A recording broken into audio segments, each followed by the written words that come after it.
Olá!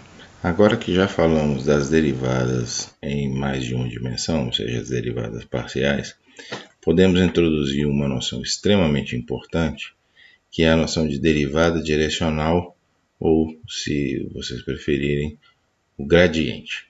Então, esse operador gradiente, ele é um dos três operadores que mais importam na física. Os outros dois são o divergente e o rotacional, e que serão estudados em um outro momento. E ele serve para que nós possamos compreender como os nossos campos físicos variam no espaço, em geral. Então, nós vamos estudar o gradiente nessa aula e, posteriormente, em uma aula muito mais no futuro, nós vamos introduzir também os operadores divergente e rotacional. Então, vamos lá. Nós, então, vamos entender como é que você chega ao que a gente chama de derivada direcional. Nós temos aqui um campo φ, que depende de 3 coordenadas, tá certo? E nós queremos saber como esse campo varia, tá? A diferencial desse campo. Então, nós sabemos que a diferencial desse campo é a medida do quanto ele varia em x, dx, isso é a regra da cadeia, né? Mais o quanto ele varia em y, dy, mais o quanto ele varia em z, dz, tá certo? Então, vamos supor que agora nós tenhamos um ponto. Vamos supor que a gente tem uma curva, por exemplo, vou desenhar uma curva aqui, e nós queremos que esse ponto seja, que é o ponto P, né, seja variado ao longo dessa curva, tá? Então nós temos um dp dt aqui, que pode ser representado dessa maneira que está explicitado aqui, em que t é o parâmetro, né? Então nós temos uma curva do tipo p de t vetorial. Então na verdade o p tem um p aqui, tem outro P aqui, P de T0, e aqui seria um P de T1. E esse aqui seria o dP. Se nós dividirmos, ainda conseguiríamos um dP dt, tá certo? Então, se nós dividirmos agora essa diferencial por dt, para tentar saber como é que o nosso campo escalar varia com essa parametrização que aqui está, nós obteríamos uma coisa desse tipo aqui. Então, dφ dt, ele é igual a isso, eu simplesmente dividir o dx por dt, dy por dt, dz por dt, obtendo as derivadas que aqui estão, ok? Então você tem simplesmente uma relação desse tipo. E agora, já que nós obtivemos uma coisa desse tipo, nós podemos tentar isolar esses três termos que aqui estão e defini-los a partir de um operador, que é justamente o que nós chamamos de operador gradiente. Então, o operador gradiente, ele representa a variação do campo φ na direção x, mais a variação do campo φ na direção y, mais a variação do campo φ na direção z. Por que ele é importante? Porque ele isola a variação do campo com uma variação do ponto em questão que nós estamos analisando e, portanto, da curva específica em que está sendo analisado. Então, isso aqui é uma análise mais geral do campo, uma vez que ela abstrai da variação do ponto P que está especificamente sendo considerado. Tá? Então, isso aqui é muito importante. Agora, uma vez que nós tenhamos essa relação e nós tenhamos definido o gradiente dessa maneira, então nós podemos escrever o dφ dt simplesmente como sendo o produto escalar do gradiente, né? Então está aqui o gradiente definido anteriormente, com a variação do ponto com relação a t. Então vejam que aqui não tem nenhuma expressão do parâmetro considerado. Então isso aqui é uma característica geral do campo, independentemente de como você está variando o ponto nesse campo, ok? Então vamos lá. Nós podemos interpretar agora graficamente esse gradiente da seguinte maneira. Repetindo os resultados que nós tínhamos lá, vou fazer isso em duas dimensões, porque as equações ficam menos complicadas e, no final das contas, a representação escalar é exatamente a mesma, né? Então aqui você tem que o dφ dt é igual ao gradiente de φ escalar dp dt, isso valeria para 2, 3, 10 dimensões, ok? Então vamos lá. Nós tínhamos dito que nós temos esse dp/dt, que agora esse aqui seria uma curva no plano, né? Então estaria representando uma curva assim. Eu posso pegar o P, supondo isso seja a origem. Nós temos um P1 aqui, nós temos um P2, P de T2 aqui, então esse é P de T1, esse aqui é o P de T2. Se eles estiverem infinitamente próximos, isso aqui é o nosso dp/dt, certo? Então agora nós queremos montar a variação do campo, não é a variação do ponto, porque vejam, essa curva aqui está dentro de um campo, ou seja, o φ de x, y, pensem numa montanha, por exemplo. Essa curva aqui pode representar um caminho que um andarilho está fazendo nessa montanha. Então veja que aqui ele está passando por valores sucessivos do φ de xy. São valores diferentes do φ de xy, porque a altitude está variando. Então eu posso estar fazendo essa curva na minha montanha, que representa a maneira como o P, ou seja, o ponto, está variando. Agora, esta montanha tem uma distribuição de alturas que é determinada pelo φ de xy. Então essa é a diferença, tá?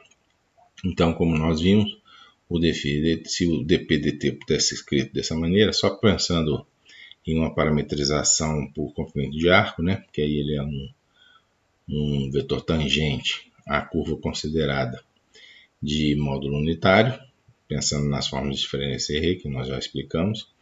Então, nós poderíamos pensar na maneira como está representado aqui, que eu já falei um pouquinho, né? Nós temos uma curva aqui.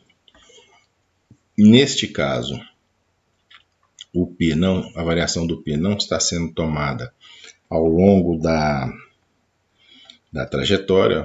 Nós escolhemos essa variação como sendo um P aqui e o outro P aqui. Então, o dp é o próprio L, tá? Então, dp/dt é essa variação que aqui está, supondo que seja infinitesimal, né? O nosso gradiente associado ao campo. Se essa curva aqui for uma curva, eu vou falar disso mais adiante, ainda nessa aula, se essa curva aqui for uma curva de nível do campo, ou seja, for um φ de xy constante, o gradiente aqui vai ser ortogonal. Então, a variação do φ com relação a essa mudança de ponto aqui, ela vai ser simplesmente esse produto escalar que foi considerado. Então, essa seria a interpretação geométrica, né?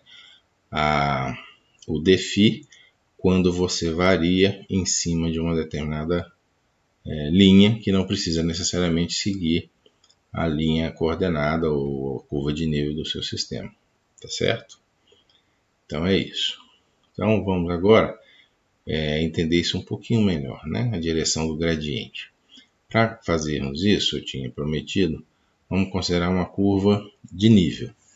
Então, nós temos aqui embaixo uma situação que é tridimensional, mas foi representada pelas curvas de nível. Então, quando você coloca aqui o seu campo, né? Isso aqui é a representação do campo φ, xy. Quando você diz que esse campo tem que ser igual a 100, você obtém essas curvas que aqui estão, essa aqui não, né? Que aqui estão apresentadas, tá? Tá que está em valor 100, representa, por exemplo, a altitude de 100 metros. Isso aqui é 100 não, é 105, né? Tá certo? Então essas aqui são as curvas de uma montanha sinuosa que tem a altitude de 100 metros, vários picos, tá certo? Então isso representaria o valor da função altura sendo igual a uma constante c igual a 100 metros. O que seria então o nosso gradiente? Ora, seria simplesmente o dφ.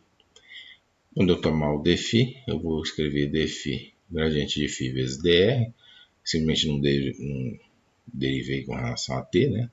Poderia ter feito isso, tá?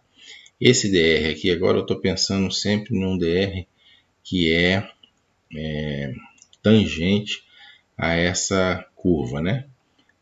Por exemplo, um vetor tangente aqui, ou um vetor tangente aqui, aí vai depender do ponto considerado, né? Ou um vetor tangente aqui, tá certo? Agora, vejam só, se esse vetor é um vetor tangente e a gente sabe disso, né? Porque se eu fizer o drdt em cima da curva coordenada, esse vetor é tangente, né? Porque eu estou pegando um ponto aqui, vamos pensar na origem aqui, então peguei um ponto aqui, peguei o outro ponto próximo, né? Para ser derivada, e isso aqui é um vetor tangente, a gente sabe disso, né? Então esse vetor é um vetor tangente, porque eu estou pegando em cima da curva coordenada, então ele é tangente à curva coordenada, mas vejam que essa variação é zero, ou seja, a variação do φ sobre a curva coordenada é zero, que nós tínhamos que esperar, porque justamente a curva coordenada ou a curva de nível é definida como sendo o valor fixo do campo escalar. Mas isso ser zero tem uma implicação importante, que é a seguinte: o produto escalar do gradiente de φ vezes o dr é igual a zero, que é o que está aqui, né? Esse pedaço aqui é igual a zero. Mas se esse aqui é tangencial, significa que esse cara aqui tem que ser perpendicular às curvas de nível. Então, o nosso vetor dr sendo tangencial, o nosso gradiente vai ser sempre um vetor perpendicular à curva de nível. Tá? E foi o que eu falei mais anteriormente. E se você tiver com um campo em 3 dimensões, então vai ser um vetor perpendicular à superfície de nível. Aqueles que já estudaram eletricidade e magnetismo sabem que o campo elétrico é definido no espaço, tá? No espaço x, y, z, ele é definido como menos o gradiente do potencial.